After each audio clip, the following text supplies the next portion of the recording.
Have you ever imagined fighting to your last breath, knowing the darkness ahead has no end? That's Guts' reality during his final attack against the apostles. It's not just a battle, it's a roar. The cry of a man who lost everything, yet refuses to kneel. The scene unfolds like a silent storm before the chaos. Wind cuts through the night, shadows twist, and at the center stands Guts, Dragonslayer in hand. That colossal hunk of steel isn't just a sword. It is the extension of his rage and pain. Every step he takes echoes like a war drum. Every breath is an insult to the monsters surrounding him. The apostles, deformed and grotesque, rise like nightmares given flesh. They aren't just enemies. They are living reminders of the eclipse, of loss, of betrayal. Each of them carries, in their monstrous forms, a piece of that night when Guts watched his world shatter. But now, facing them, he's no longer the victim. He's the blade that cuts fate itself. He charges. The first blow lands like thunder, dry, brutal, overwhelming. The Dragonslayer cleaves through flesh and bone like hot butter. Blood explodes in every direction, painting the ground like a macabre canvas. The apostles' screams aren't just cries of pain. They're distorted echoes of something that once was human. Guts, drenched in blood, doesn't flinch. His eyes burn not with fear, but with fury. His body is exhausted, wounded, but his soul is on fire. Every strike he delivers is more than violence. It's memory, vengeance, survival. Amidst the chaos, there is an almost poetic moment, a brief pause where he raises his sword and stares down the monsters around him. It's as if his gaze says, "Come at me, I won't back down." And before we continue, imagine transforming the vibe of your room or studio with lighting that changes everything. The Kind and Soft RGB Lightstrip Pro is the perfect pick for anyone who wants to give their space that cinematic touch, controlled by an app with millions of colors and effects. This smart LED strip breathes life into walls and sets a vibe worthy of an epic scene, just like Guts amidst the chaos. If you love setting the mood for late nights or streams, this lighting is a game changer.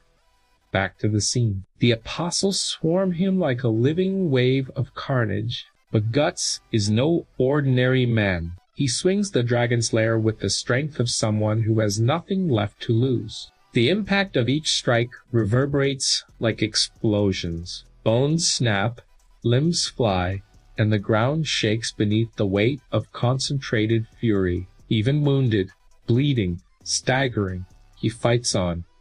His body surpassed its limits long ago. Every muscle screams, but his will silences all weakness. For a few moments, he becomes more beast than man. One massive tentacled apostle lunges to crush him. Guts dodges, spins, and delivers an upward slash that cleaves the creature in half with a roar that feels almost otherworldly. The moment is raw, visceral, as if the world itself held its breath.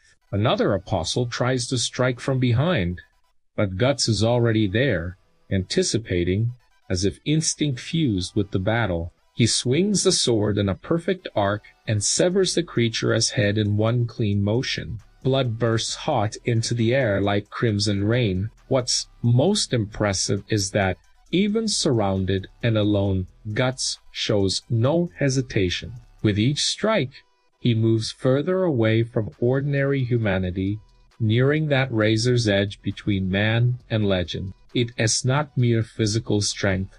It is the weight of his pain that drives him. Casca, Griffith, the eclipse, everything that was stolen from him. The battle feels endless, but something shifts. The apostles start to falter. It's not fear, it's something deeper. they realize they're facing someone who isn't fighting to live. He's fighting because it's all he has left. Guts raises the Dragonslayer one last time. His muscles shake.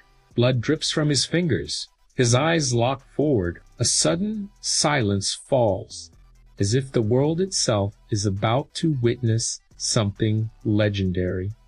And then, the final blow, a wide, devastating arc. The impact creates a shockwave that tears through the air. The apostles' bodies are ripped apart as if darkness itself were being cleaved. Guts roars, not a human cry, but the primal sound of someone who's walked through hell and come back screaming at it. When the dust settles, the ground is soaked in blood and scattered remains. Guts stands tall, breath ragged, knees trembling, but his eyes, they still burn like embers. He didn't win through brute strength. He won because there was no other choice. In the end, there's no applause, no relief, just the distant sound of wind, and a lone man with a blood-stained sword, staring at a horizon that promises no rest.